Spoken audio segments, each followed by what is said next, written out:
The whispers started the moment Raina Thomas walked into the police academy, a black woman daring to enter their world. The men exchanged knowing glances. She wouldn't last a week.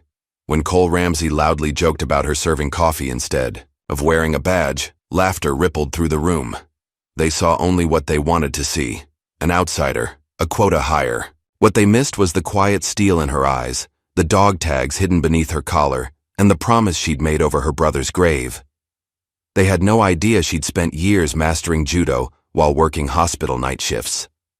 By tomorrow's combat drills, they'd learn exactly who they had underestimated.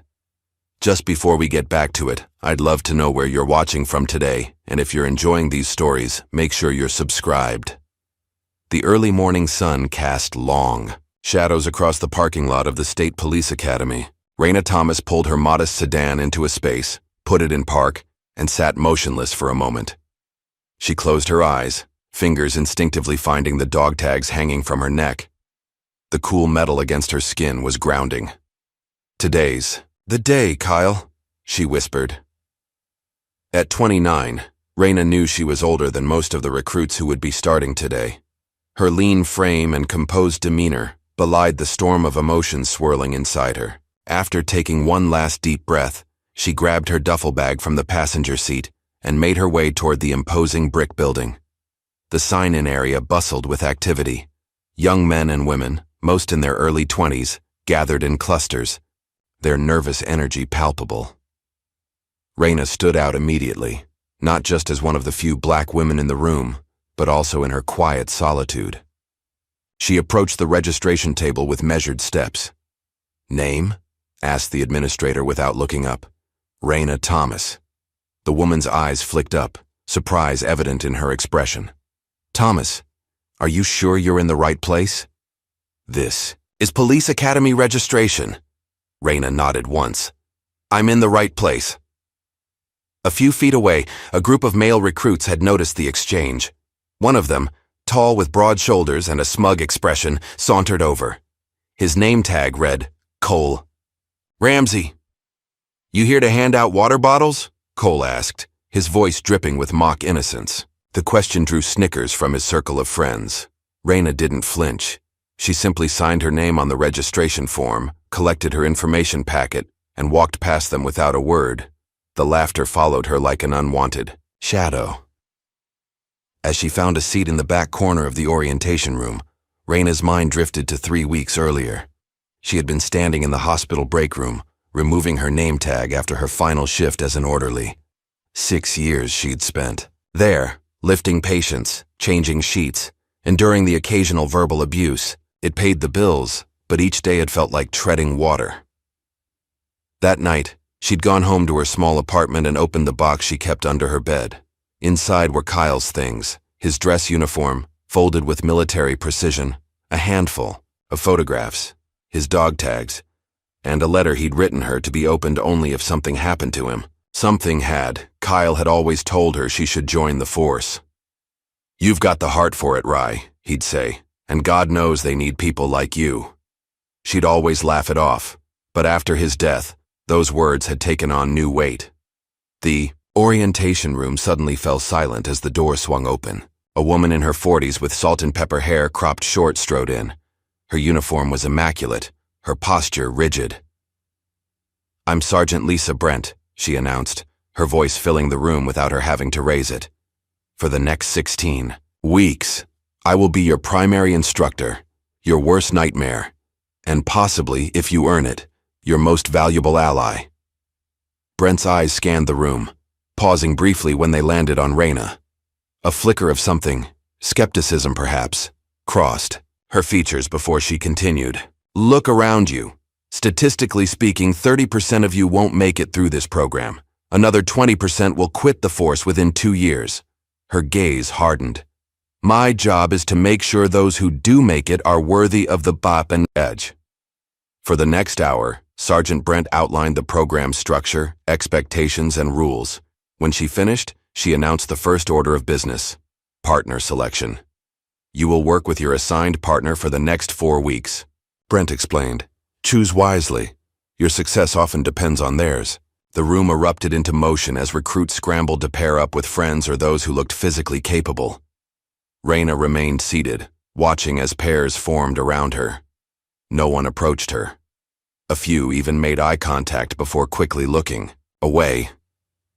Just as Reyna resigned herself to being the odd one out, a young man hesitantly approached her desk. He was shorter than most of the male recruits, with a lean build and thoughtful eyes. "Hey, I'm Eric Liu," he said, extending his hand. "Looks like we're the last ones standing. Partners?" Reyna assessed him briefly before accepting his handshake. "Reyna Thomas," Eric nodded, seemingly relieved. "Good to meet you, Reyna." Their first physical test came that afternoon, a 5-mile run around the academy grounds. The recruits lined up at the starting point, some bouncing on the balls of their feet, others stretching dramatically. Cole Ramsey stood near the front, rolling his shoulders and shooting confident looks at his friends.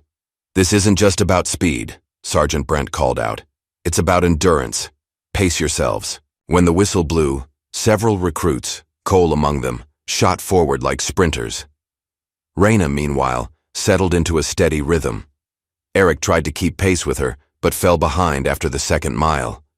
By mile 4, the field had spread out considerably. Many of those who had started too fast were now walking, hands on their knees. Reyna maintained her pace, her breathing controlled, her form efficient. She passed Cole, who was now red-faced and gasping. Reyna crossed the finish, lined 5th overall behind 3 men and 1 woman. Sergeant Brent marked her time without comment, but her raised eyebrow spoke volumes. As the sun began to set, the female recruits gathered in the locker room to shower and change. Reyna kept to herself, taking a shower stall at the far end. But the walls couldn't block out the whispers. "How'd she finish so fast?" one voice asked. "She probably grew up dodging bullets," another replied with a laugh. "No wonder she can run." Reyna turned off the water and wrapped a towel around herself. As she stepped out, the conversation abruptly halted. She didn't say anything, but her gaze met each of theirs in turn, steady and unyielding. One by one, they looked away. Dinner that evening was a mandatory group affair in the academy cafeteria. Recruits clustered at tables, the social hierarchies already forming. Reyna sat alone, methodically working through her meal. She wasn't surprised when Eric approached her table, tray in hand. "Mind if I join you?" he asked. She gestured to the empty seat across from her. They ate in companionable silence for a few minutes, before Eric spoke again. "You were impressive today," he said.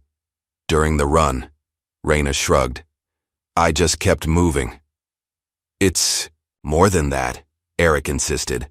"I don't care what they think. You've got a different kind of focus." For the first time that day, Reyna's expression softened slightly. "Thanks, partner." That night, in the quiet of her bunk, Reyna dreamed of Kyle. It was always the same dream. Her brother answering a routine domestic call, walking up those apartment steps, not knowing that someone was waiting for him with a gun. In the dream, Reyna could see it all happening but could never call out to warn him. She woke with a start, her hand instinctively clutching Kyle's dog tags. The metal was warm from her skin. Outside, the sky was just beginning to lighten. In a few hours, they would begin day 2. The recruits gathered at dawn in the main yard. Some looked bleary-eyed from lack of sleep. Others were clearly nursing, sore muscles from the previous day's run. Sergeant Brent strode to the front, clipboard in hand. "Tomorrow," she announced, "combat drills begin." A ripple of excitement passed through the group. Cole, who was standing near the front, turned to catch Reyna's eye, his lips curved into a sneer. "Can't wait to see this," he said, loud enough for those around him to hear. Reyna met his gaze evenly, her expression revealing nothing, but inside, a quiet determination burned. She hadn't come this far to be laughed out of the room. Not again. Dawn broke over the academy grounds as recruits filed into the combat training facility. The large room, with its padded floors and mirrored walls, smelled of disinfectant and old sweat. Reyna stood with the others, her hair pulled back tightly, her academy-issued workout clothes hanging slightly loose on her frame. Sergeant Brent strode to the center of the room, her presence immediately commanding attention. Behind her, A stocky man with a shaved head arranged practice mats in a large square. "This," Brent announced, gesturing to the mat area, "is the hand-to-hand combat gauntlet. Today you begin learning how to defend yourselves and subdue resistant subjects without using your firearm." She paced along the edge of the mats, eyes scanning the recruits. "In the field, you won't always have backup. Sometimes all you'll have is your training and your instincts. We're going to test both today." Cole Ramsey rocked back and forth on his heels, barely containing his eagerness. Several other recruits, mostly men, mirrored his enthusiasm. Raina remained still, her expression neutral, though her eyes followed Brent's every move. "You'll be paired for sparring," Brent continued. "Real techniques, real pressure, no pulling punches. The goal isn't to hurt each other, but to learn your capabilities and limitations." She consulted her clipboard. First match, Ramsey and Daniels. Cole stepped onto the mat with a confident grin, facing off against a recruit named Daniels, a former college wrestler with a solid build. The two circled each other briefly before Cole lunged forward with surprising speed. He caught Daniels with a sweeping leg move that sent him crashing to the mat. Before Daniels could recover, Cole had him pinned, arm twisted behind his back. "Yield," Daniels grunted. Cole held the position a moment longer than necessary before, releasing him, rising to his feet with a flourish. He looked around the room, soaking in the impressed murmurs. Sergeant Brent's mouth tightened. "Effective takedown, Ramsey. But next time, show me more control. This isn't a street fight." Cole nodded, but his smug expression remained unchanged as he rejoined the group. Several more matches followed, some quick and decisive, others drawn-out battles of endurance. Eric faced off against a taller recruit and managed to hold his own, through technical skill rather than brute strength. Then Brent called out, "Thomas and Barden." Raina stepped onto the mat, facing Tracy Barden, a muscular woman with close-cropped blonde hair who stood at least 4 inches taller than her. Tracy had been among those whispering in the locker room the day before, and there was a glint of anticipation in her eyes now. "Begin," Brent ordered. Tracy charged immediately, clearly hoping to use her superior size to overwhelm Raina. But at the last moment, Raina sidestepped with fluid grace. As Tracy's momentum carried her forward, Raina caught her arm, pivoted, and used Tracy's own weight against her. In one smooth motion, Tracy found herself flipped onto her back, Raina's knee positioned precisely at her sternum. The entire exchange had taken less than 5 seconds. The room fell silent. Tracy blinked up at Raina, shock evident on her face. "I yield," she managed. Raina released her immediately and offered a hand to help her up. Tracy hesitated before accepting it, rising to her feet with a grudging nod of respect. As Raina walked back to her place, she caught Cole whispering to another recruit. "Fluke," he said dismissively. Then louder, "Hey, who wants to bet? 5 candy bars says she doesn't win her next match." Several recruits glanced between, Cole and Raina uncertain. No one took the bet. When the day's training ended, Eric caught up with Raina as she headed toward the water fountain. "That was incredible," he said, eyes wide. "Where'd you learn that?" For a moment, it seemed Raina might not answer.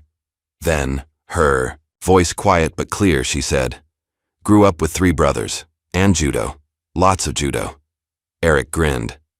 "Remind me not to get on your bad side." Later that afternoon, as Raina was reviewing the day's tactical theory notes in the common area, Sergeant Brent approached her. The older woman's face was unreadable as she studied Raina. "Walk with me, Thomas," she said. They stepped outside, away from curious ears. The academy grounds were quiet, most recruits having retreated to the mess hall or their bunks to recover from the day's exertions. "That was impressive work today," Brent said finally. "Your file didn't mention martial arts training." "You didn't ask," Raina replied simply. Brent's mouth twitched, almost a smile. "No, I suppose I didn't." She paused. "Keep that up. You might surprise a few people, including me." The following day brought more combat training. The matches were arranged differently, with recruits facing new opponents. By mid-morning, the inevitable pairing was announced, Thomas and Ramsey. A hush fell over the room. Cole strode onto the mat with exaggerated confidence, rolling his shoulders. "Ladies first," he said with a smirk. Raina took her position opposite him, her face betraying nothing. But there was a focus in her eyes that hadn't been there before, a calm intensity that made several onlookers shift uncomfortably. "Begin," Brent ordered. Cole circled to his right, clearly expecting Raina to be intimidated by his size advantage. When she didn't back away, he lunged, aiming to grapple her to the ground. Raina moved like water, fluid, powerful, inevitable. She ducked under his reach, pivoted behind him, and swept his legs from under him in one continuous motion. As he fell forward, she controlled his descent, twisting his arm into a hold that left him face down on the mat, immobilized. It had taken less than 10 seconds. Gasps echoed through the room. Even Sergeant Brent looked momentarily stunned before composing herself and offering a single, deliberate clap. "Yield," Cole growled, his face flushed with a mixture of pain and humiliation. Raina released him immediately and stepped back, her breathing barely elevated. Cole rose slowly, refusing to meet her eyes or those of his friends. For the rest of the day, the atmosphere in the academy shifted subtly. The chuckles that had followed Raina disappeared. Recruits who had previously ignored her now nodded politely when they passed. During the afternoon tactical session, 2 female recruits even asked to sit beside her. That evening, Raina retreated to her bunk earlier than usual. From her small duffel, she removed a framed photograph, a young man in uniform, his smile wide and genuine, his arm around a younger Raina at her college graduation. "Told you I'd do it, Kyle," she whispered, kissing her thumb and pressing it to his image. For a moment, she allowed herself to feel the ache of his absence, the hollow space that his death had left in her life. Then, with careful movements, she returned the photo to its place and zipped the bag closed. Outside in the hallway, voices drifted through the partially open door. "She completely embarrassed him," someone was saying. "Did you see his face?" Cole's never been taken down that fast before, not even by the instructors. Maybe she's not just an affirmative action pick after all. Raina lay back on her bunk, staring at the ceiling. Their words meant little to her. She hadn't come here for their approval or their respect, though the latter might make the coming weeks easier. She'd come because of a promise, to herself, to Kyle, to the badge that he had worn with such pride. Meanwhile, in another part of the building, Cole sat on the edge of his bunk, a dark expression clouding his features. Logan Tress, a lean recruit with calculating eyes, leaned against the doorframe. "She embarrassed you," Logan said, his voice low. "That won't go unanswered." Cole looked up, anger flashing across his face. "What are you suggesting?" Logan shrugged. "I'm just saying, people like her need to know their place. She might have some fancy moves, but this is our world. Always has been." "And what exactly do you think we should do about it?" Cole asked, his tone somewhere between curious and challenging. Logan smiled thinly. "Nothing obvious. Nothing that could come back on us. But there are ways to make sure she washes out before graduation." Cole considered this, his wounded pride wrestling with something else, a flicker of doubt perhaps, or conscience. Finally, he shook his head. "Let it go. I'll beat her next time. Fair and square." Logan's smile didn't reach his eyes. "Sure, whatever you say." He pushed off from the doorframe and walked away, leaving Cole alone with his thoughts. The next morning, Raina woke before dawn, as had been her habit since childhood. She slipped out of the barracks quietly, not wanting to disturb the other female recruits. Outside, the air was crisp, the sky just beginning to lighten at the edges. She began her personal routine, stretching, then a series of flowing movements that combined elements of judo, tai chi, and the boxing her oldest brother had taught her. As her body warmed, her movements became faster, more precise, a dance of discipline and control. She didn't notice Eric watching from the doorway of the men's barracks until she finished. He approached, hands in the pockets of his academy sweats. "Morning," he said. "Morning," she replied, using a small towel to wipe sweat from her forehead. You do that every day? Raina nodded. Since I was 12, Eric smiled. Explains a lot. He hesitated, then added, Look, I should warn you. Some of Cole's friends are pretty upset about yesterday. Logan especially. Logan Tress? Raina asked, recalling the thin-faced recruit who always seemed to be lurking at the edges of conversations. Yeah, he's not a good guy to have as an enemy. Raina considered this. I'm not here to make friends or enemies. I'm here to become a cop. Eric nodded slowly. Just watch your back, okay? As they walked together toward the mess hall for breakfast, Raina thought about Kyle, about the night he died, about the rumors that had swirled afterward. She thought about the whispered conversations that stopped when she entered a room, both then and now. She was used to watching her back. She'd been doing it her whole life. What she wasn't prepared for was just how far some people would go to ensure she never wore the badge. Raina was halfway through her morning shower when the alarms blared. The piercing sound echoed through the concrete walls of the women's locker room, sending recruits scrambling for towels and clothes. Surprise inspection, someone shouted from the hallway. Everyone in formation in 3 minutes. Water still dripping from her hair, Raina pulled on her academy sweats and joined the rush of recruits filing into the main corridor. Sergeant Brent stood at the center of the chaos, clipboard in hand, her face a mask of stern authority. When I call your name, you will step forward and hand me your locker key, Brent announced. You will then stand at attention while your personal belongings are inspected. Any contraband, any unauthorized items, will result in immediate disciplinary action. One by one, recruits were called forward. Some looked nervous, others bored. When Eric's name was called, he stepped up confidently, handed over his key, and stood tall as the inspection team rifled through his belongings. Clean, the inspector called. Brent nodded, made a mark on her clipboard, and called the next name. Thomas. Raina stepped forward, her face impassive despite the knot forming in her stomach. There was something in Brent's expression. A hardness. That hadn't been there when she'd called the others. The inspection team opened Raina's locker. At first, they found nothing unusual. Neatly folded clothes, basic toiletries, the academy manual with highlighted sections. Then, the lead inspector reached into the back corner of the top shelf and pulled out a small plastic bag containing white pills. The room fell silent. What is this, Thomas? Brent demanded, taking the bag. Raina stared at the bag, genuine shock breaking through her composed exterior. I don't know, ma'am. It's not mine. Brent studied the pills. These appear to be amphetamines, banned substances. Her eyes locked with Raina's. You better have an explanation. I don't take drugs, Raina said firmly. I've never seen those before. Whispers rippled through the assembled recruits. Cole and Logan exchanged glances, their expressions unreadable. Eric frowned, his eyes darting between Raina and the evidence bag. Everyone except Thomas, dismissed, Brent ordered. Return to your regular schedule. As the recruits filed out, some cast sympathetic glances toward Raina. Others looked smug, as if a suspicion had been confirmed. Eric lingered longest, concern evident in his eyes, until Brent shot him a warning look.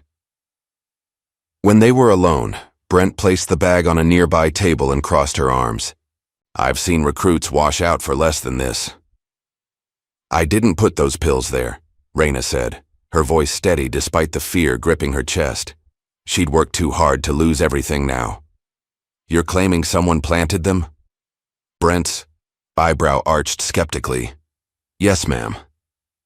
Brent was silent for a long moment, studying Raina's face. Finally, she sighed. I can't prove it either way. Policy says I should expel you immediately. Raina felt her heart sink. But, Brent continued, I've been watching you, Thomas. You've shown exceptional skill and discipline. It would be unfortunate to lose a potentially valuable officer without due process. Hope flickered in Raina's chest. So here's what's going to happen, Brent said. You'll get a chance to prove yourself in the next drills. The pills will be sent for testing and fingerprinting. If they come back with your prints or if you fail even once in the upcoming trials, you're out. Understood?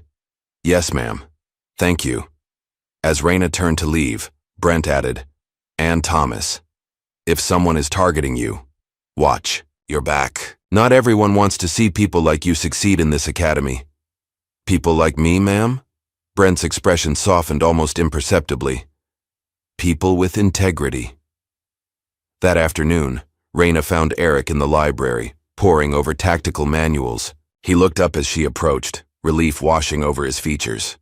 "You're still here," he said. "What happened?" Raina slid into the chair across from him. "Brent's giving me a chance to prove myself, but I need to find out who planted those pills." Eric glanced around to ensure no one was listening, then leaned forward. "I checked the security cameras during lunch break. There's a blind spot in the hallway near the women's locker room, and the footage between 3 and 4 a.m. is mysteriously missing." "Someone who knows the security system," Raina mused. "Any ideas?" Eric hesitated. "Logan works part-time in campus security. He'd know how to access the system. But why would he target me? I barely know him." "He's tight with Cole," Eric reminded her. "And Cole's pride took a serious hit when you put him down in front of everyone." Raina considered this. "I need evidence." "Be careful," Eric warned. "If they're willing to plant drugs, who knows what else they might do." That night, as Raina lay in her bunk, memories of another accusation surfaced. Her last job at Memorial Hospital. Medical supplies had gone missing, and somehow her name had appeared on the log for accessing the storage room during those times. She'd been fired despite her protests of innocence, unable to prove she'd been set up. She'd walked away then, swallowed the injustice rather than fight. This time would be different. Morning brought the obstacle course challenge, a brutal test of physical endurance that wound through the academy grounds. Mud pits, climbing walls, barbed wire crawls, and balance beams stood between the recruits and the finish line. "This course separates the dedicated from the dilettantes," Brent announced. "You'll be timed individually, but remember, in the field, you're part of a team. The fastest individual time earns privileges, but the squad with the best average gets a weekend pass." Raina stretched methodically, aware of the eyes on her. Some recruits were openly betting on her failure, others keeping a cautious distance as if her troubles might be contagious. Only Eric stood beside her, loyal despite the whispers. Cole went first, attacking the course with raw power. He cleared obstacles with brute strength, finishing with a respectable time that earned cheers from his friends. When Logan ran, he moved, with calculated efficiency, conserving energy for the harder challenges. When Raina's turn came, the audience had grown. Even administrative staff had wandered out to watch. She took her position at the starting line, clearing her mind of everything except the course before her. The whistle blew. Raina moved with controlled precision, applying the perfect amount of force to each obstacle. Where others had charged through the mud pit, she found the shallow path along the edge. When others had muscled up the climbing wall, she used technique to ascend with minimal exertion. By the halfway point, she was ahead of the record pace.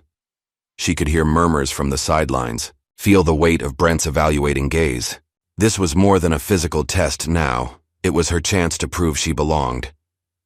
As she approached the final stretch, a 30-foot rope climb, she heard Cole's voice from the crowd. "Let's see if those judo moves help you now." Raina blocked him out, focusing only on the rope. Hand over hand, she ascended, legs wrapped properly to distribute her weight. She reached the bell at the top and rang it firmly before descending in a controlled slide. She crossed the finish line and stopped. Her own timer. The digital display showed the second fastest time of the day, beaten only by Davis, a former Olympic hopeful in track and field. Sergeant Brent made a note on her clipboard, her expression revealing nothing. But as Raina walked past, she caught the older woman's slight nod, a silent acknowledgement of a job well done. The victory was short-lived, however. During lunch, Raina overheard Logan speaking to a group of recruits in the mess hall. "It's not the first time she's been caught with something she shouldn't have," he said, his voice just loud enough to carry. "I have a buddy who works at Memorial Hospital. Said she was fired for stealing medical supplies, probably selling them on the side, or using them herself."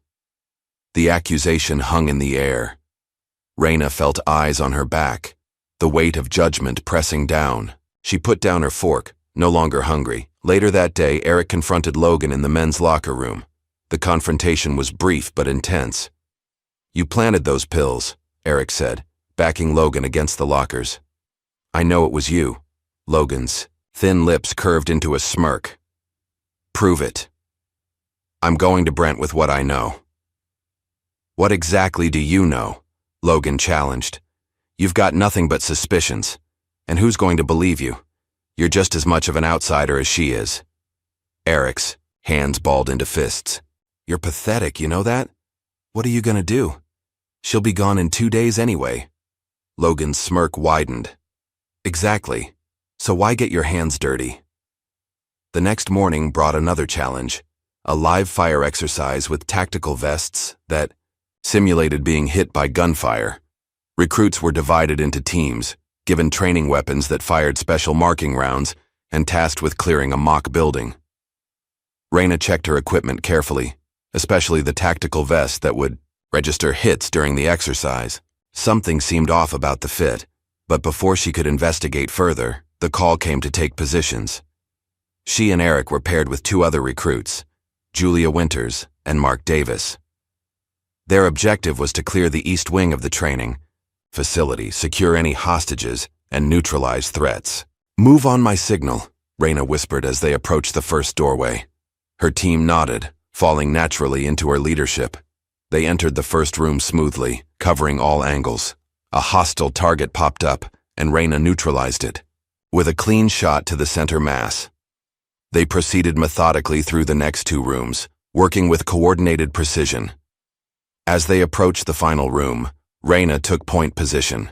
The moment she stepped through the doorway, a training round struck her chest, except her vest didn't register the hit. Instead, a sharp pain lanced through her ribs as the round struck with unexpected force. She stumbled backward, momentarily, disoriented. "Raina!" Eric called out, moving to cover her. She recovered quickly, completing the exercise despite the throbbing pain in her side. Later, when they turned in their equipment, she examined her vest and found that the protective padding had been partially removed, leaving her vulnerable to the impact of the training rounds. "Someone tampered with this," she told Eric, showing him the altered vest. Eric's expression darkened. "This has gone beyond pranks. This could have seriously hurt you." That evening, Raina made a decision. She knocked on Sergeant Brent's office door, her resolve firm despite the risk. "Enter," Brent called. Raina stepped inside, closing the door behind her. "Ma'am, I need to speak with you privately." Brent gestured to the chair across from her desk. "What's on your mind, Thomas?" For the next 20 minutes, Raina laid out everything. The planted drugs, the missing security footage, the tampered vest, and even the false accusation from her previous job. She spoke without emotion, presenting only facts rather than accusations. When she finished, Brent was silent for a long moment. "Why should I believe you?" she finally asked. "These are serious allegations against fellow recruits."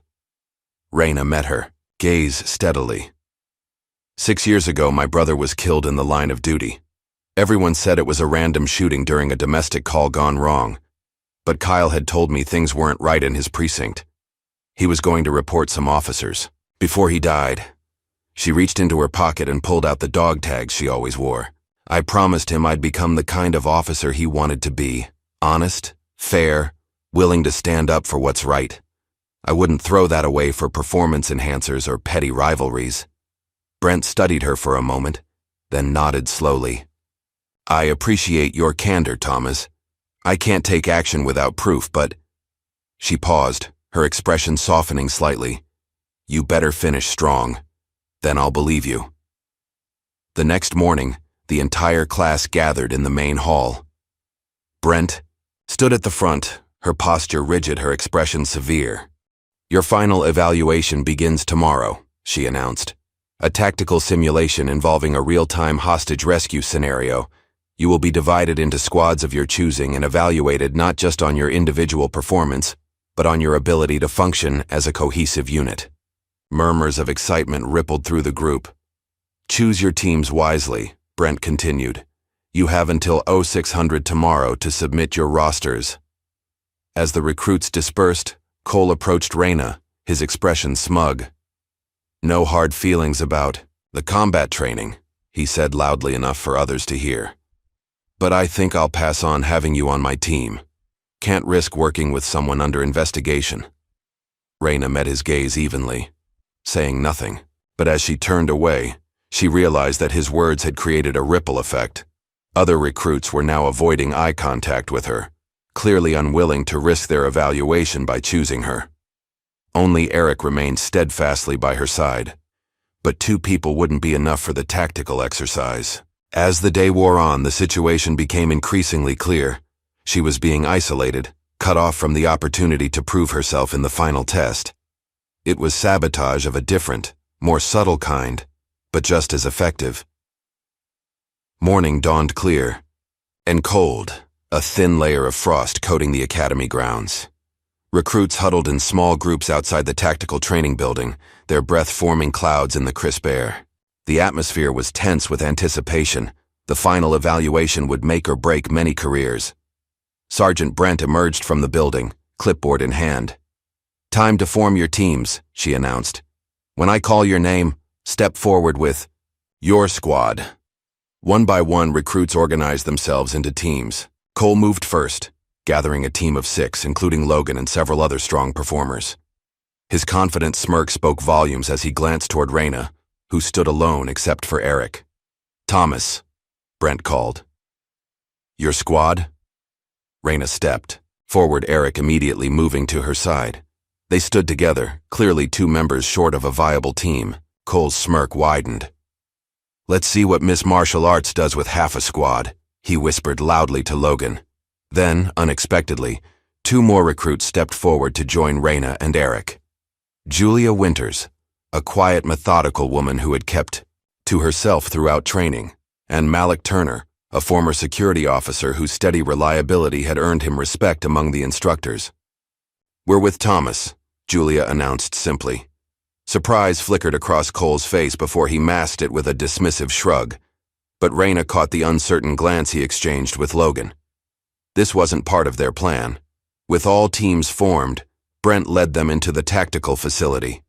Inside, a complex maze of rooms had been constructed to simulate an office building. Observers, including several SWAT team members, watched from an elevated platform. "Your scenario," Brent explained, "involves a hostage situation in this office. Complex. Multiple armed threats have taken civilians hostage on different floors. Your objective is to secure all hostages and neutralize all threats with minimal casualties." She pointed to a table laden with equipment. Tactical vests, training, weapons that fired marking rounds, communication devices, and building schematics. You'll be evaluated on decision-making, coordination, threat assessment, and execution. Real SWAT operators will be observing and scoring your performance. This is as close to a real operation as we can make it. Cole's team immediately began, grabbing the best equipment, talking loudly about their strategy. Reyna approached the table more deliberately, studying the building schematic first. "Eric, check the comms," she said quietly. "Julia, grab 4 vests. Make sure they're properly padded this time. Malik, I need you on the weapons. Choose for reliability, not firepower." Her team moved with efficient purpose, each focusing on their assigned task. While Cole's squad argued over positions and approach angles, Reyna gathered her team in a corner, speaking in low tones. "The schematic shows 3 primary entry points," she explained, pointing to the diagram she'd sketched. "Most teams will go through the main entrance, expecting to find hostages on the upper floors. But look here." She indicated a service corridor. "This gives access to all floors with minimal exposure. It's where I'd secure hostages if I were planning this scenario." "You think they're being held in the maintenance areas?" Malik asked. Reyna nodded. "Or nearby. We enter through the southeast service door, move quietly, and clear each floor from the inside out." "What about hand signals?" Eric suggested. "Minimize noise." "Good," Reyna agreed. "Julia, you and Malik take point. Eric and I will cover the rear. Questions?" There were none. Her team's confidence in her leadership was absolute. The simulation, began with a briefing. Terrorists had taken over the building, holding multiple hostages. Intelligence suggested they were distributed throughout the facility. Teams would enter from different points simultaneously. As predicted, Cole's squad chose the main entrance, charging in with aggressive confidence. 3 other teams took the remaining obvious entry points. Only Reyna's team slipped quietly through the service entrance, unnoticed in the initial chaos. Inside the dimly lit corridor, Reyna signaled for silence. They moved like shadows, checking corners before advancing, communicating through practiced hand gestures. When they encountered their first threat, a role player with a training weapon, Julia and Malik neutralized him before he could radio their position. Floor by floor, they cleared sections of the building, discovering hostages in unexpected locations, a supply closet, a break room, the security office. Each was secured and evacuated with quiet efficiency. Meanwhile, throughout the building, the sounds of other teams engaging in firefights echoed. Shouts, simulated gunfire, the occasional call of "man down" as recruits took hits that their vests registered as fatal. On the 3rd floor, Reyna's team encountered a complex situation. 3 armed threats guarding 4 hostages in an open office area. No way to approach without being seen. "Distraction," Reyna whispered, outlining a quick plan. Moments later, Eric triggered a fire alarm in an adjacent room. As the threats turned toward the noise, Reyna's team struck from 3 angles simultaneously. All 3 terrorists were neutralized without a single shot fired toward the hostages. As they guided the rescued hostages toward the evacuation point, a SWAT observer nodded approvingly from his observation post. In stark contrast, Cole's team had encountered problems almost immediately. Their aggressive entry had alerted multiple threats at once, resulting in a chaotic firefight. Logan had been killed in the first exchange, and 2 more team members went down while trying to breach a barricaded room. Cole, now frustrated and shouting contradictory orders, led his remaining teammates into a fatal error. They breached a room without proper reconnaissance and accidentally killed 2 hostages in the crossfire. The simulation ended after 90 minutes. Teams gathered in the debriefing room, some looking dejected, others jubilant. Cole's face was flushed with anger and embarrassment as the SWAT team leader stepped forward. "Let's review your performance," the SWAT commander began.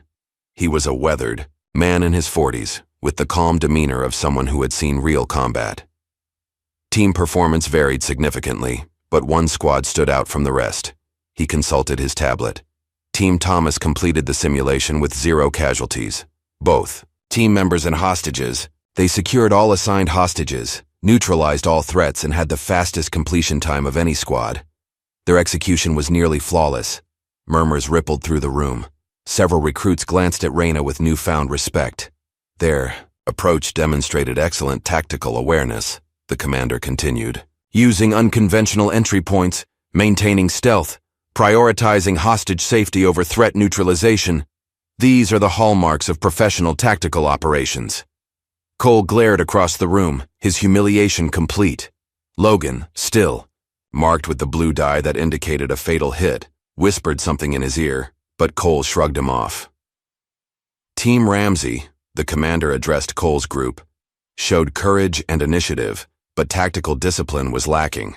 2 hostage casualties is unacceptable in any scenario. In real life, that would be a failed operation, regardless of other objectives achieved. The evaluation continued, with each team receiving detailed feedback. Throughout, Reyna's team remained composed, neither celebrating nor drawing attention to their success. When the debriefing concluded, one of the SWAT evaluators approached Reyna. "You ever trained before?" he asked. She nodded slightly. "I attended night classes at the Westside Tactical School for 2 years while working night shifts at the hospital." The evaluator looked impressed. "It shows. You have good instincts, not just for the technical aspects, but for leading a team. That's something we can't teach." As the recruits filed out of the facility, Sergeant Brent stood by the door, observing. When Reyna passed, Brent motioned for her to wait. Once the others had left, Brent addressed the remaining instructors and evaluators. "I think the rankings are clear after today's performance." She walked to the front of the room, where a whiteboard displayed the recruits' names in order of their overall standing. Taking a marker, she wrote Thomas at the top of the list. "There's one name on the top of the board," she announced, "and she's earned it the hard way." The assembled staff nodded in agreement. Even those who had been skeptical of Raina initially couldn't deny the evidence of her performance. Outside, the news spread quickly. By the time Raina reached the main building, recruits were already discussing the results. Some offered congratulations, others just respectful nods. A few, including Cole's inner circle, remained resentful, but their numbers had dwindled. Eric caught up with her in the corridor. "That was incredible," he said. "The way you read that building layout. How did you know?" Raina allowed herself a small smile. "I've been studying tactical scenarios every night since I got here. Plus, I've worked in enough buildings to know where people hide the important things." As they turned the corner, they nearly collided with Cole, who was storming out of a meeting room. His face darkened when he saw Raina. "This isn't over," he muttered as he brushed past. Eric looked concerned, but Raina remained unfazed. "It is, for him," she said quietly. "He just doesn't know it yet." The graduation ceremony was scheduled for the following afternoon. Recruits spent the morning cleaning their quarters, returning equipment, and preparing for their final assessments. An atmosphere of nervous excitement permeated the academy. Raina was packing her few personal items when Julia knocked on her door. "Duck, Squad wanted to thank you," she said, handing Raina a small box.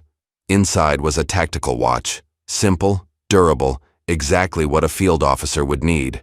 "You didn't have to do this," Raina said, genuinely touched. Julia shrugged. "You took a chance on us when no one would take a chance on you. We won't forget that." Before Raina could respond, the Academy's PA system crackled to life. "Thomas, report to Sergeant Brent's office immediately." Julia raised an eyebrow. "Last-minute pep talk?" "We'll see," Raina replied, though something in her gut told her this. Wasn't a routine summons. Brent's office door was open when Raina arrived. The sergeant wasn't alone. A man in a crisp suit stood by the window, his back to the door. He turned as Raina entered, revealing a weathered face with intelligent eyes. Black in his early 50s, with the watchful demeanor of someone accustomed to observing rather than being observed. "Thomas, this is Agent Calvin Rhodes," Brent said, her tone formal. "He's from Internal Affairs." Raina felt a momentary flash of concern. Internal Affairs typically investigated police misconduct. What could they want with a recruit who hadn't even graduated? "Please sit down," Rhodes said, his voice deep and measured. Raina took the offered chair, maintaining her composure, despite her confusion. "Sergeant Brent has been keeping me informed of your progress," Rhodes began. "Your performance has been exceptional, particularly in light of the obstacles you've faced." Raina glanced at Brent, who nodded slightly. "You've caught our attention," Rhodes continued. "We're building a task force, and we think you belong on it." The statement hung in the air, unexpected and momentous. Raina struggled to process it. "I don't understand," she finally said. "I haven't even graduated. I have no field experience." Brent leaned forward in her chair. "Sometimes the right person isn't the most experienced. It's the one who sees the job clearly." Rhodes nodded in agreement. "What we need isn't just technical skill or tactical knowledge, though you've demonstrated both. What we need is integrity, the courage to stand alone when necessary." He placed a folder on Brent's desk. "We'd like you to consider joining our team. This would mean a different path than the one you expected. Specialized training, undercover work, investigations that most officers never see." Raina looked down at the folder, then back at Rhodes. "Why me?" "Because you've already proven you can withstand pressure," he replied simply. "And because we have reason to believe your brother's death wasn't as random as it appeared." The words hit Raina like a physical blow. She gripped the arms of her chair, steadying herself. "We're giving you 24 hours to decide," Rhodes said, his tone gentler now. "This isn't a choice to make lightly." As she left Brent's office, the folder tucked under her arm, Raina felt as if the ground beneath her feet had shifted. Everything she'd worked for, everything she thought she knew about her future, had just been rewritten. The familiar weight of Kyle's dog tags hung against her chest, a constant reminder of why she'd come here in the first place. His voice seemed to whisper from memory. If anything ever happens to me, it wasn't just a bad call. Dig deeper, and trust no one. Now it seemed she would have the chance to do exactly that. Raina stood by the window of her dormitory, the internal affairs folder open on the desk beside her. The contents were sparse but significant. Photos of evidence lockers with inventory sheets that didn't match, transcripts of coded radio conversations, surveillance images of officers meeting with known drug dealers, and most disturbing of all, a timeline of her brother Kyle's final days, marked with meetings and calls he'd made to an unlisted number. A knock at the door pulled her from her thoughts. Eric stood in the hallway, concern etched on his face. "Everyone's talking about you getting called to Brent's office," he said. "What happened?" Raina hesitated, then pulled him inside and closed the door. "What I'm about to tell you stays between us." For the next 10 minutes, she outlined Rhodes's offer, carefully, omitting classified details. Eric listened without interruption, his expression growing more troubled with each revelation. "Internal affairs?" he finally said, voice hushed despite the closed door. "That's... wow. I know. Are you going to take it?" Raina turned back to the window. "I don't know yet." Eric leaned against the desk, brow furrowed. "IA doesn't recruit for nothing. They only call in when something stinks." He met her gaze directly. "If you accept, you'll be working against the very people you just joined. That's dangerous." "I'm aware. And not just physically dangerous," Eric pressed. "Cops who work with IA are seen as traitors. Even the good ones will freeze you out." Raina was silent for a moment, her fingers finding Kyle's dog tags through her shirt. She could almost hear his voice, that last voicemail he'd left her the night before he died. She'd played it so many times she had it memorized. "Hey, Rye. Just checking in. Things are complicated at work right now. I'm handling it, but listen, if anything ever happens to me, it wasn't just a bad call. Dig deeper. And trust no one. Love you, sis." The next morning he was dead, shot responding to what was logged as a domestic disturbance call. "I need to do this," she said finally. "For Kyle." Eric nodded slowly. "Then I've got your back, whatever you need." "Thank you," Raina said, genuinely moved. "But the less you know from here on out, the safer you'll be." The following morning, Raina reported to Brent's office. Rhodes was waiting, along with another IA officer, a stern-faced woman who was introduced only as Hall. "You've made your decision?" Rhodes asked without preamble. "I'm in," Raina replied, "but I have conditions." Rhodes raised an eyebrow. "Let's hear them." "Full access to all files related to my brother's case, and when this is over, whoever was responsible faces justice. No deals, no quiet retirements." Rhodes and Hall exchanged glances before Rhodes nodded. "Agreed. Now here's your situation." For the next hour, they briefed her on the investigation. A ring of corrupt officers was helping cover illegal raids and skimming from asset seizures. Drugs, cash, and weapons were disappearing from evidence, only to reappear on the streets. The trail led directly back to the academy, specifically to certain instructors with connections to Raina's brother's precinct. "We believe your brother stumbled onto this operation," Hall explained, and was silenced before he could report. "Who's involved?" Raina asked, her voice steady despite the rage building inside her. "That's what you're going to help us find out," Rhodes said. "We have suspicions but no concrete evidence linking the players. We need someone on the inside who won't raise flags." The plan was laid out methodically. Raina would graduate as scheduled, but would be placed on a community outreach patrol in the city's eastern district, an area known for high crime and minimal supervision. Her partner would be none other than Logan Tress. "Tress?" Raina couldn't hide her surprise. "He was part of the group targeting me during training." "Exactly," Rhodes confirmed. "He's a recent graduate but already showing signs of involvement. He's been seen with officers we suspect are part of the ring. Your history with him provides the perfect cover. No one will question why you two don't get along." Raina absorbed this information, already calculating angles and approaches. "And my mission? Observe. Record. Gather evidence," Hall said, sliding a small device across the table. It looked like an ordinary cell phone. "This has been modified for our purposes. Audio recording, secure communication, GPS tracking that only we can access." "What about Eric Liu?" Raina asked. "He was my partner during training. He'll ask questions if I'm suddenly paired with Logan." "Liu is clean," Rhodes assured her. "We've vetted him thoroughly. He'll be assigned to cyber crimes, far from your operation but still within the department. It's better if you maintain minimal contact with him for now." The graduation ceremony that afternoon was a blur of blue uniforms, polished badges and proud families. Raina stood tall as Brent pinned the badge to her chest, the sergeant's eyes communicating a silent message of respect and caution. No one from Raina's family was present. Her mother had passed 3 years earlier, and with Kyle gone, there was no one left to cheer her name. But as she scanned the audience, she spotted Rhodes standing at the back, his presence a reminder of the real battle ahead. After the ceremony, as new officers mingled with family and friends, Cole approached her unexpectedly. His expression was unreadable. "Congratulations, Thomas," he said stiffly, extending his hand. Raina shook it cautiously.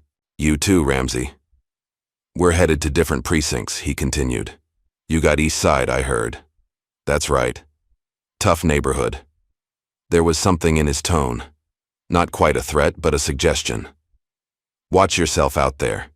Not everyone will have your back." Before she could respond, he walked away, joining a group of graduates that included Logan, who shot her a cold glance. 3 days later, Raina reported for her first shift at the East Side precinct. The station was older than the academy, with cracked linoleum floors and flickering fluorescent lights. The desk sergeant, a heavy-set man named Wilkins, barely looked up as he handed her assignment sheet. "You're with Tress today," he said, jerking his thumb toward the break room. "Car 17. Logan was waiting by the coffee machine, already in uniform. His expression soured when he saw her. "Of all the rookies they could pair me with," he muttered. "Trust? Me, I'm not thrilled either," Raina replied, playing her part. Their patrol area covered 6 blocks of mostly residential streets, dotted with convenience stores and small businesses struggling to survive. It was a neighborhood in decline, evident in the boarded-up windows, graffiti-covered walls, and wary eyes that tracked the patrol car's movement. Logan drove in silence for the first hour, responding to calls with minimal efficiency. A shoplifting complaint, a noise disturbance, a fender bender in a grocery store parking lot. Routine calls handled with a dismissive attitude that set Raina's teeth on edge. "You always this chatty on patrol?" she finally asked. Logan glanced at her. "Just keeping it professional. Wouldn't want to say anything that might end up in some report." "What's that supposed to mean?" "You tell me, IA's new pet." Raina's heart skipped, but her face revealed nothing. "What are you talking about?" Logan snorted. "Please, why else would they stick you in East Side? This isn't exactly a prime assignment for Academy's top graduate, unless you're here to watch the rest of us." "I'm here because I requested community." "Patrol," Raina lied smoothly. "I want to work where I can make a difference, not write parking tickets downtown." "Right," Logan drawled. "St. Thomas, here to save the neighborhood." Before she could respond, the radio crackled. "Car 17, we've got a disturbance at 1845 Maple, apartment 3C. Neighbor reports possible domestic." Logan grabbed the radio. "Car 17 responding." As they drove toward the address, Raina felt a chill. That had nothing to do with the air conditioning, a domestic call, just like the one that had taken Kyle's life. The apartment building was a dreary 5-story walk-up with peeling paint and a security door that had long since stopped locking. They climbed to the 3rd floor, hearing the shouting before they reached apartment 3C. Logan pounded on the door. "Police, open up!" The shouting stopped abruptly. After a moment, The door opened to reveal a middle-aged black woman with a split lip and the beginning of a bruise around her left eye. "Everything's fine, officers," she said quietly. "Just a little disagreement." Behind her, a man sat on the couch, his posture tense, eyes bloodshot. "We don't need any cops here," he called. "She fell, that's all." Raina stepped forward. "Ma'am, we'd like to talk to you separately if that's all right." The woman hesitated, glancing back at the man. "It's fine, Denise," he said, his casual tone, belied by the warning in his eyes. "Tell them what happened." Logan sighed impatiently. "Look, we can stand here all day, or you can tell us what's going on so we can get back to real police work." Raina shot him a sharp look before turning back to the woman. "Ma'am, would you step into the hallway with me for a moment?" Once outside, the woman, Denise, seemed to deflate, leaning against the wall. "It's not what you think," she began. "I think someone hit you," Raina said gently, "and I think you're scared." Denise's eyes welled with tears. "He'll kill me if I say anything. He knows people." "What people?" "Cops," Denise whispered. "He's got friends on the force. Last time I called, they took him outside, laughed with him, and left. Then it got worse." Raina felt sick. "I can help you. There are shelters, resources." "No," Denise cut her off, wiping her eyes. "No reports, no shelters. I tried that road before." Inside the apartment, Logan was chatting with the boyfriend, their tones surprisingly cordial. When Raina re-entered with Denise, Logan stood. "All set? Seems like a misunderstanding." "We should file a report," Raina insisted. Logan rolled his eyes. "For what? She said she fell." "That's not what she told me." "It's fine," Denise interjected quickly. "Really, officers, I did fall. Clumsy of me." The boyfriend, Todd, Raina had learned from Denise, smiled. "See? Just like I said. Thanks for checking, though." He turned to Logan. "Say hi to Jenkins for me. Tell him we're still on for poker Friday." Logan nodded. "Will do." Back in the patrol car, Raina couldn't contain her frustration. "We're just leaving? That woman is clearly being abused." "She doesn't want help," Logan said dismissively, "and we've got real crimes to deal with. Domestic violence is a real crime. Look, rookie, you'll learn quick that you can't save everyone. Some people don't want saving." He glanced at her. "And some cops don't need your judgment. Jenkins is a good officer." Raina made a mental note of the name. Jenkins, connected to both Logan and the abuser. Another thread to pull. The rest of the shift passed with similar incidents. Logan dismissing civilian concerns, making crude comments about affirmative action when Raina tried to be thorough, laughing off violations that should have resulted in citations or arrests. That evening, alone in her new apartment, Raina documented everything in her encrypted IA file. Logan's behavior, the Jenkins connection, the way certain calls were handled differently than others. A text from Rhodes arrived just after midnight. "Progress?" Raina replied simply, "Following threads." The next 3 weeks fell into a pattern. Days spent with Logan, observing his selective enforcement and the network of friends he seemed to have throughout the precinct. Nights spent documenting, researching, connecting dots. During a particularly quiet midnight shift, Logan brought the patrol car to a stop behind an abandoned warehouse. "Bathroom break," he announced, exiting the vehicle. Instead of heading for the building, however, he walked to the back of the lot where another patrol car was parked, its lights off. Raina watched through the side mirror as Logan spoke with the officers, something exchanging hands. When he returned 15 minutes later, his mood was noticeably improved. "Let's swing by Mason Street," he said. "Got a tip about some activity there." "What kind of activity?" "The kind we get paid to stop," he replied vaguely. They turned down Mason, a street lined with vacant storefronts. Logan pulled to a stop in front of a boarded-up convenience store and killed the lights. "Stay here," he ordered. "Keep the engine running." "Protocol says we stay together," Raina objected. "Protocol is for rookies who don't know any better." His tone hardened. "Stay in the car." As soon as Logan disappeared around the back of the building, Raina slipped out of the patrol car. Moving silently along the shadows, she positioned herself where she could observe without being seen. Logan met two men behind the store. One handed him a small envelope. The other opened the trunk of a car, revealing what appeared to be several weapons.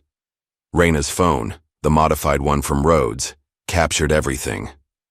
Back at the station, as their shift ended, Logan seemed almost friendly. "Not bad today, Thomas. Maybe you're learning after all." "Just doing my job," she replied neutrally. "Yeah, well." He hesitated. "Look, this job isn't always by the book. Sometimes you gotta bend the rules to get things done. The sooner you understand that, the better." It was the closest thing to an olive branch he'd offered. Raina recognized it for what it was: a test, a tentative invitation into his world of compromised ethics. "I'll keep that in mind," she said carefully. The next day, while Logan was in a meeting, Raina used her access card to enter the evidence room under the pretense of filing paperwork from a recent arrest. The room was empty, except for a drowsy clerk who barely acknowledged her presence.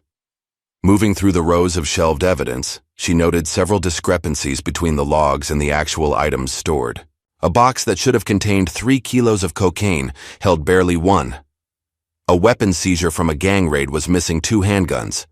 Most concerning was what she found in the basement, a hidden storage area behind a maintenance door containing unlogged weapons and cash, all confiscated, none officially documented. That night she met Rhodes in a 24-hour diner 20 miles outside their jurisdiction. "It's bigger than we thought," Rhodes said after reviewing her findings. "The evidence you've collected suggests this operation has tendrils throughout the department." "And my brother?" Raina asked. Rhodes slid a file across the table. "Based on the connections you've uncovered, we've been able to reconstruct his last few weeks. Kyle was investigating Jenkins, the same officer Logan mentioned. Jenkins is connected to at least 3 other officers, all of whom have unusual financial activity. So Kyle was killed because he was getting too close." "That's our working theory," Rhodes confirmed. "But we need more. Solid evidence that will stand up in court." 2 days later, Raina received a text from Eric asking to meet. They hadn't spoken much since graduation, both busy with their new assignments. She agreed to coffee at a shop halfway between their precincts. Eric looked tired. His usual energy dimmed. He glanced around nervously before speaking. "I need to tell you something," he said, voice low. "My supervisor's been asking me to alter some reports. Evidence logs from drug busts, mostly. Changing timestamps, inventory numbers." Raina kept her expression neutral despite her racing heart. "What did you do?" "I did it once," Eric admitted, shame evident in his voice. "I didn't know what it was for, but now more officers are involved. The pressure's getting worse. I'm scared, Raina." She reached across the table, squeezing his hand. "Document everything. Names, dates, exactly what they asked you to change. But don't confront anyone." "What's going on?" he asked. "This isn't normal rookie hazing, is it?" "No," Raina confirmed. "It's not, but I can't tell you more right now, just be careful." As she left the coffee shop, Raina's phone buzzed with a message from Rhodes. "Time for Phase 2. Be ready." The plan came together with military precision. Rhodes and his IA team had been building their case methodically, using Raina's intelligence to connect the dots. Now they were ready to move from investigation to entrapment. "We're setting up a fake shipment," Rhodes explained during their secure briefing. "Allegedly drug money being transferred from evidence to the federal holding facility. The trap is to see which officers show up to intercept and reroute it." Raina studied the operation details. "And my role? You'll be part of the transport." "Detail," Hall said. "A rookie assignment, nothing that would raise suspicions. We need eyes inside the operation when it happens." The date was set for the following Tuesday, a notoriously slow night for police activity, when staffing would be minimal and supervision lax. Raina would be wearing a wire, with IA agents positioned strategically along the route.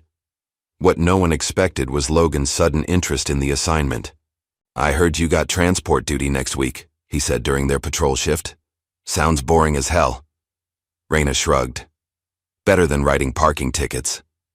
Mind if I tag along? I could use the overtime, and it beats sitting around the precinct. Warning. Bells rang in Raina's mind. Logan never volunteered for additional work, especially not mundane assignments. His request could only mean one thing. He knew something about the shipment. She played it cool. Sure, if the sergeant approves it. That evening, she updated Rhodes on this development. His response was immediate. This confirms Tress is involved. The leak must be coming from inside the department. Proceed as planned, but be extra cautious. On the night of the operation, Raina arrived early at the precinct, mentally preparing herself. The fake shipment, $500,000 in marked bills, was secured in a standard transport container, indistinguishable from those used for actual evidence transfers. Logan appeared unusually focused, checking and rechecking the transport vehicle. "Ready for a boring night?" he asked, his casual tone at odds with the tension in his shoulders. "As ready as I'll ever be," Raina replied.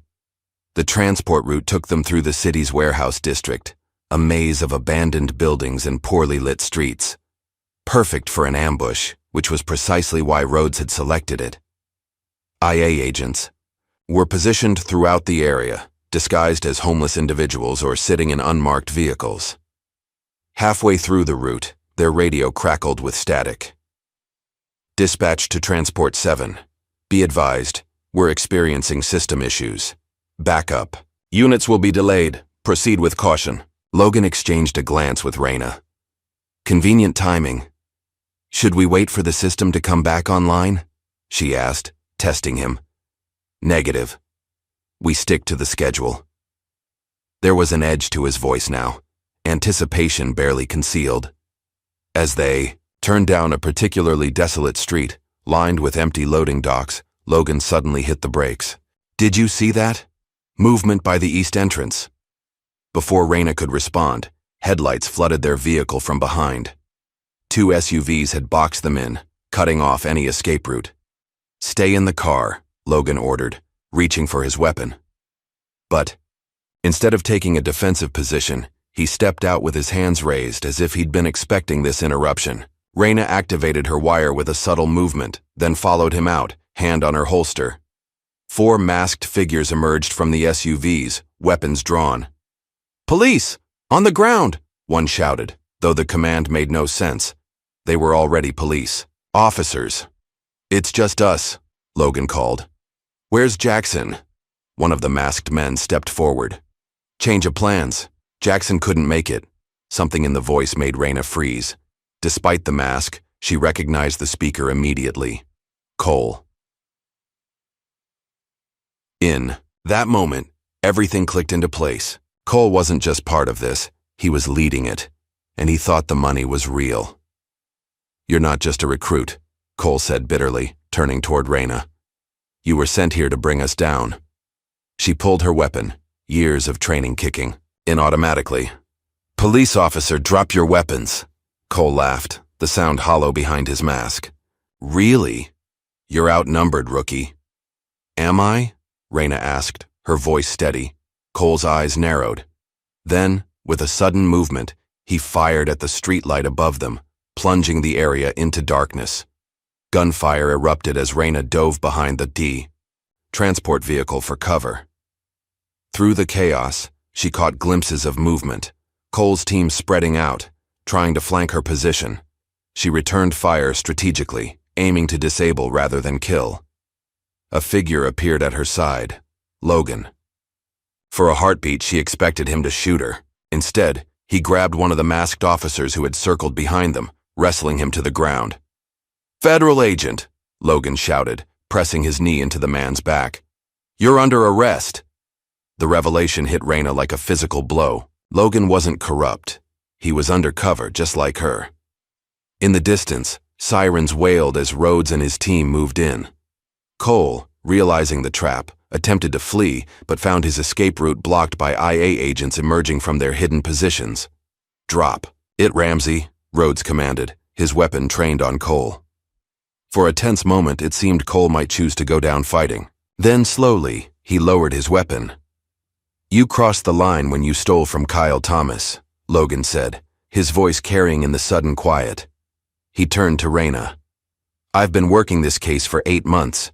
Your brother was my training officer. Before he died, as the scene was secured, officers in handcuffs, evidence being collected, Rhodes pulled Reyna aside. "There's something you need to know," he said, his expression grave. "Your brother wasn't killed randomly. We've confirmed he was murdered by fellow officers after threatening to go to internal affairs with what he'd discovered." Despite having suspected it, hearing the truth spoken aloud hit Reyna with devastating force. She walked away from the scene, needing a moment alone. In the parking lot of the warehouse, she finally allowed the grief she'd been holding back to surface, tears flowing freely as she leaned against a concrete wall. Footsteps approached. Sergeant Brent, who had arrived with the backup units. "I couldn't tell you," Brent said softly. "We needed your genuine reactions throughout training to maintain your cover." "You knew? All along?" Brent nodded. "Rhodes recruited me 3 years ago, after I reported misconduct in my previous precinct. When your application came across my desk, with your brother's name in your history, we saw an opportunity." She placed a hand on Reyna's shoulder. "You gave him the justice no one else could." As dawn broke over the city, Cole was escorted to a waiting cruiser, his hands cuffed behind his back. He paused as he passed Reyna, his face bruised from the struggle, his eyes filled with a mixture of hatred and something else, perhaps respect. "You're just like your brother," he said, his voice low. "Too noble for this job." Reyna watched as the cruiser pulled away, carrying the man who had once mocked her, then tried to destroy her, and ultimately had underestimated her at every turn. The fight wasn't over. There would be trials, testimonies, more corruption to uncover. But in this moment, standing in the growing light of a new day, Reyna felt the weight of her promise to Kyle shift from a burden to a purpose fulfilled. She touched the dog tags at her neck and whispered, "It's done." The headlines dominated every news outlet in the city for weeks. Police corruption ring exposed. 12 officers arrested in evidence theft scheme. Internal Affairs sting operation uncovers years of misconduct.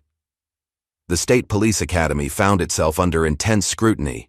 Classes were temporarily suspended as federal investigators descended upon the campus, reviewing records, interviewing staff, and reassessing training protocols. Sergeant Brent was placed on administrative leave pending the investigation, though. Her cooperation with Internal Affairs would eventually clear her name. Reyna watched it all unfold from a distance. Rhodes had moved her to a secure location immediately after the arrests, concerned about potential retaliation from officers connected to the corruption ring, but not yet identified. Her days were filled with debriefings, paperwork, and preparation for the upcoming trials. 3 weeks after the sting operation, Reyna was finally allowed to return to her apartment. It felt strange to be back, like stepping into a life that belonged to someone else.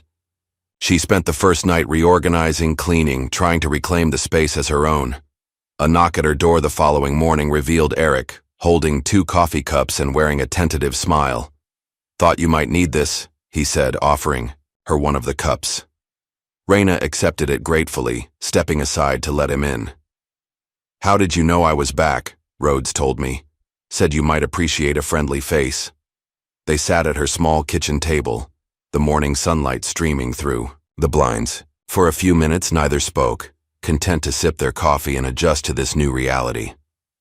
"They're fast-tracking me for detective training," Eric finally said. "With all the vacancies in the department, they need people they can trust."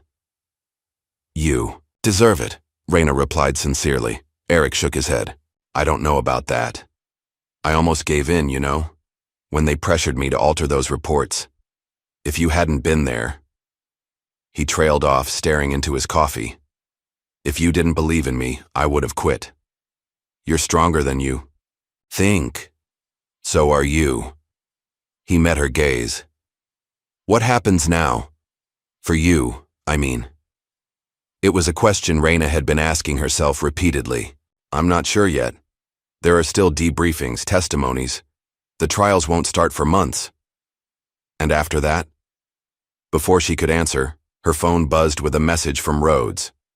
"Meeting at HQ, 2 p.m., decision time. The Internal Affairs headquarters." occupied 2 floors of an unremarkable office building downtown. No signs identified its purpose. Visitors needed clearance and an escort to access the elevators. It was a place designed to protect secrets. Rhodes met Raina in a conference room where maps and photographs covered one wall, the ongoing investigation expanding beyond the initial arrests. "The department is in chaos," he began without preamble. "Recruits, sergeants, even top brass are under investigation. The academy is under federal review. We've only scratched the surface of how deep this goes." Raina studied the wall of evidence. "How many more are involved?" "At least 20, maybe. More. The network extends to 3 other precincts and possibly the DA's office." Rhodes sighed, rubbing his eyes. "Which brings me to why you're here. We need you, Thomas. Full-time, permanent position with internal affairs." The offer wasn't unexpected, but hearing it formally gave Raina pause. She thought of Kyle, of the path that had brought her here. "We need people like you," Rhodes continued. "Brave enough to wear the badge and question it too. This won't be the last corruption scandal, and when the next one comes, we need officers with integrity leading the investigation." "I'm honored," Raina said carefully, "but I need to think about it." Rhodes looked surprised. "I thought this was what you wanted, to finish what your brother started." "It was. It is." Raina struggled to articulate the conflict she felt. "But I didn't become a cop just to police other cops. I wanted to help people before they're failed by the system." That afternoon, Raina drove to the cemetery where her mother was buried. The small plot was well maintained, spring flowers blooming around the simple headstone. Beside it, a newer marker bore Kyle's name. Kneeling in the grass, Raina unclasped the dog tags from around her neck and placed them gently against her brother's stone. "I kept my promise," she whispered. "He didn't die for nothing." A soft breeze rustled the nearby trees, the only answer in the quiet sanctuary. On her way back from the cemetery, Raina's phone rang. The caller ID showed Sergeant Brent's name, the first contact since the operation had been revealed. "Thomas," Brent said when Raina answered. "Got time to meet?" They agreed on a small diner away from police hangouts. Brent was already seated when Raina arrived, looking both tired and relieved, the weight of secrecy finally lifted from her shoulders. "You've caused quite the upheaval," Brent said, as Raina slid into the booth across from her. "Not exactly what I had in mind when I applied to the academy." "No?" Brent raised an eyebrow. "Somehow I think it's exactly what you had in mind." They ordered coffee, the familiar ritual creating a momentary sense of normalcy in their upended lives. "I've been reinstated," Brent announced, "cleared of any wrongdoing and put in charge of rebuilding the academy's training program." "Congratulations." "Don't congratulate me yet. It's a massive undertaking." Brent took a sip of her coffee. "Which is why I need good people. People who understand what went wrong and how to fix it." Raina looked up, sensing where this was leading. "I'm offering you a position," Brent confirmed. "Co-lead a new program to train and screen ethical recruits. Focus on integrity and accountability from day one." "I'm not qualified to be an instructor," Raina objected. "I just graduated." "Sometimes the best teachers are those who've seen the system at its worst and still believe it can be better." Brent leaned forward. "Rhodes told me you're hesitating on his offer. Think about mine instead. At IA, you'd be reacting to corruption after it happens. With me, you could prevent it from taking root in the first place." The idea resonated with something deep in Raina's core, a chance to reshape the institution, from the inside out, to build something better than what had failed her brother. "I'll consider it," she promised. 2 days later, a letter arrived at Raina's apartment. The return address was the county jail where Cole was being held awaiting trial. She almost threw it away unopened, but curiosity won out. Inside was a single page of lined paper, covered in neat handwriting. "Thomas, I don't expect forgiveness or understanding. What I did was wrong and I accept the consequences. But there are things you should know. I joined the force because of your brother. He spoke at my high school career day years ago. He talked about integrity, about making a difference. I believed him. Wanted to be like him. Then I got to the precinct and saw how things really worked. The corners everyone cut. The deals they made. Little compromises at first, then bigger ones. Before I knew it, I was in too deep to get out. Power changes people. It changed me. I forgot why I wanted the badge in the first place. You never forgot. Even when we mocked you, tried to break you down, you held on to something the rest of us lost along the way. I'm telling Jenkins and the others everything. Names, dates, operations, all of it.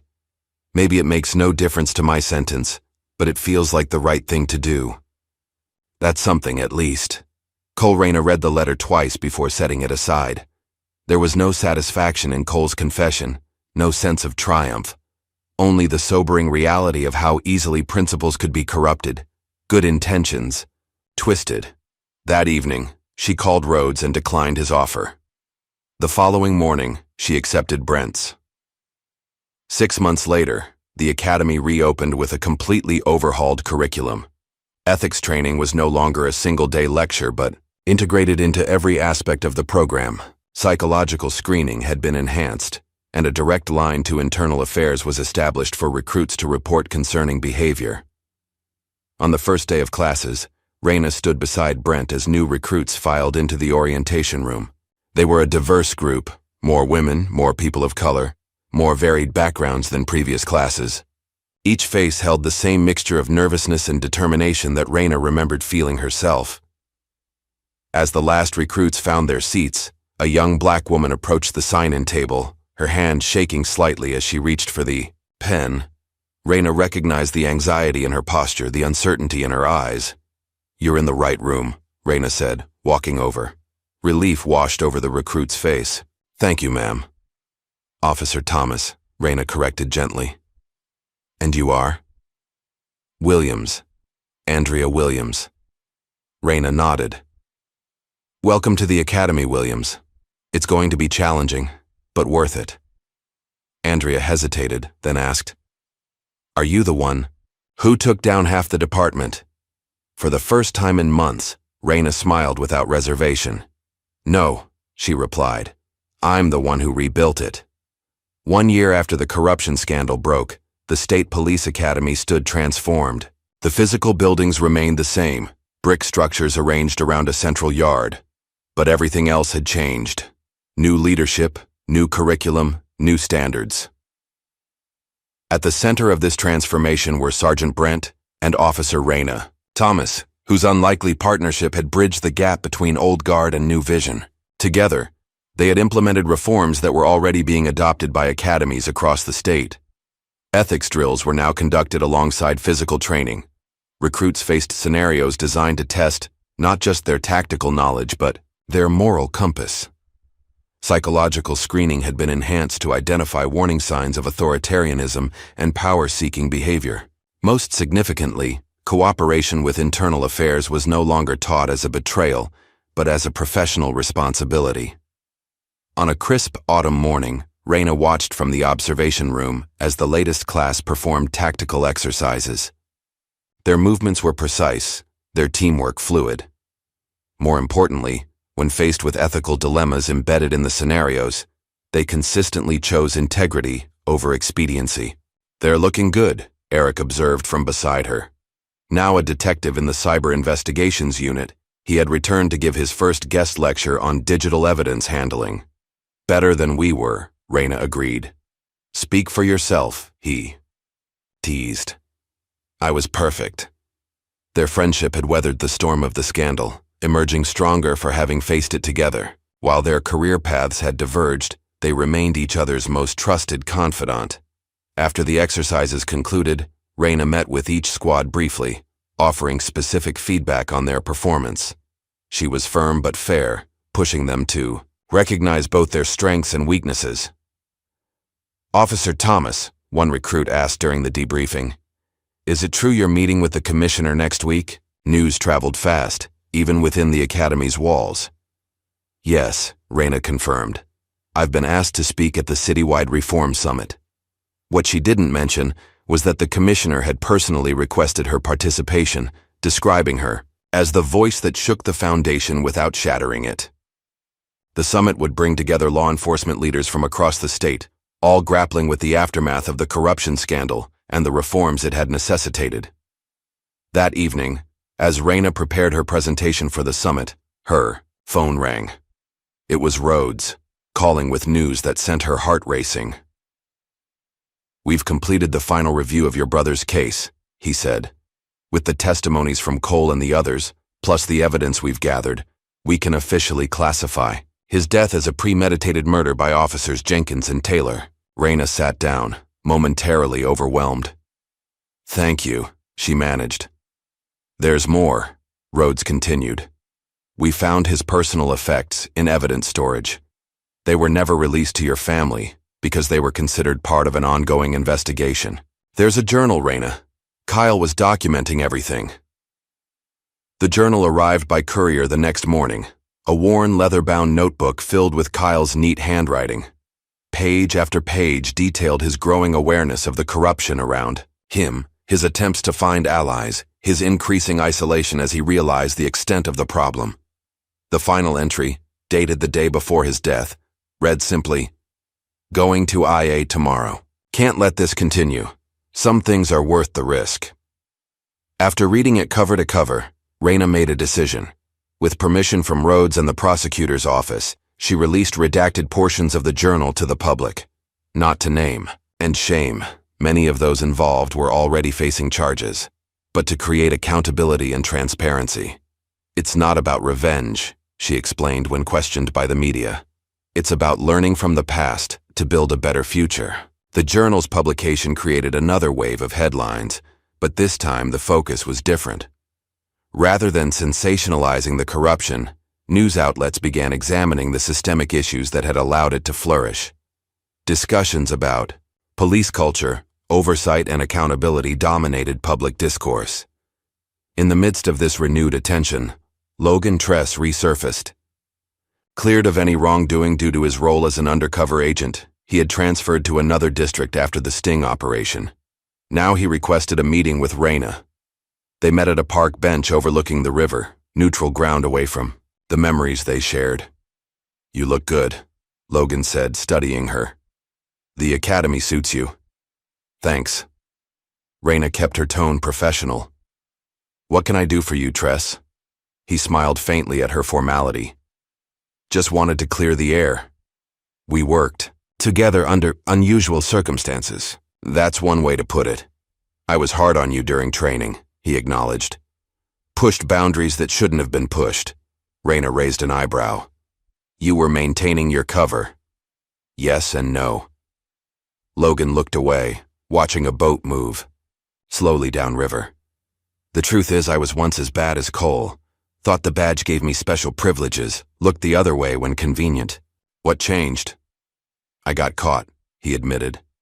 "Minor offense, but enough to get IA's attention. They gave me a choice, help them clean house or go down with everyone else." He met her gaze directly. "Then I saw what integrity looked like, in your brother first, and later in you." The revelation settled between them, not quite forgiveness but something like understanding. Back at the academy, Raina threw herself into mentoring the new recruits. She ran drills with quiet authority, demonstrating techniques rather than simply describing them. Unlike some instructors who relied on shouting and intimidation, Raina led by example, earning respect through competence and fairness. Her approach was particularly effective with female recruits and those from marginalized backgrounds, who saw in her a path forward in a profession that had not always welcomed them. "The hardest part isn't the physical training," she told a struggling recruit one evening. "It's remembering why you're here when everything gets tough." A major news outlet contacted Raina, requesting an in-depth interview about her role in exposing the corruption scandal. The producer promised primetime coverage, a chance to tell her story nationwide. After careful consideration, Raina declined. "I didn't do this for headlines," she explained to a disappointed Brent. "I did it for Kyle."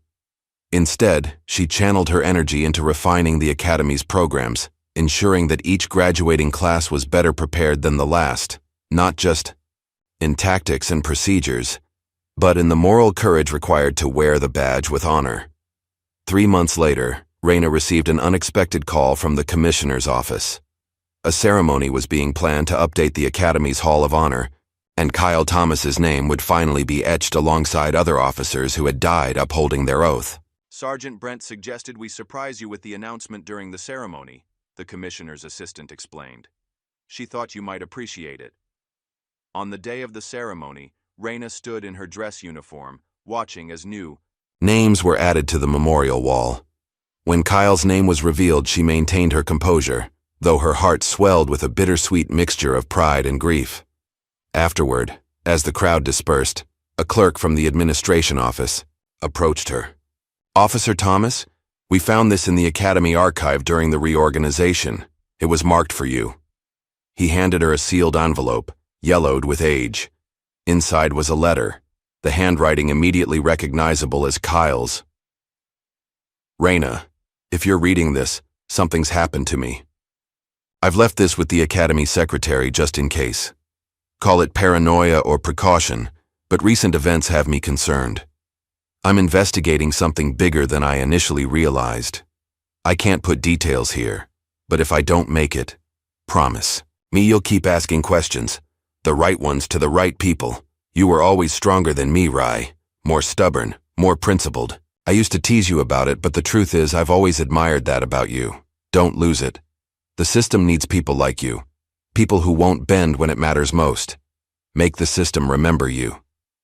Love always." Kyle. Raina carefully refolded the letter, tucking it into her pocket.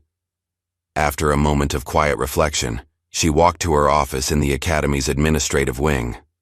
On her desk sat 2 objects side by side, her police badge and Kyle's dog tags. She placed her hand over both, feeling the weight of all they represented: sacrifice, justice, the ongoing work of building something worthy of the oath they had both taken. With renewed purpose, she stood and straightened her uniform, ready to face the new cadets waiting in the training yard. "You're not here to look tough," she would tell them as she did every class. "You're here to do what's right, even when no one claps." And in that moment, standing between her past and future, Raina Thomas knew she was exactly where she needed to be. Have you ever wondered what courage looks like when it stands alone against a corrupt system? If Raina's journey of integrity inspired you, hit the like button and subscribe for more stories of ordinary heroes facing extraordinary challenges.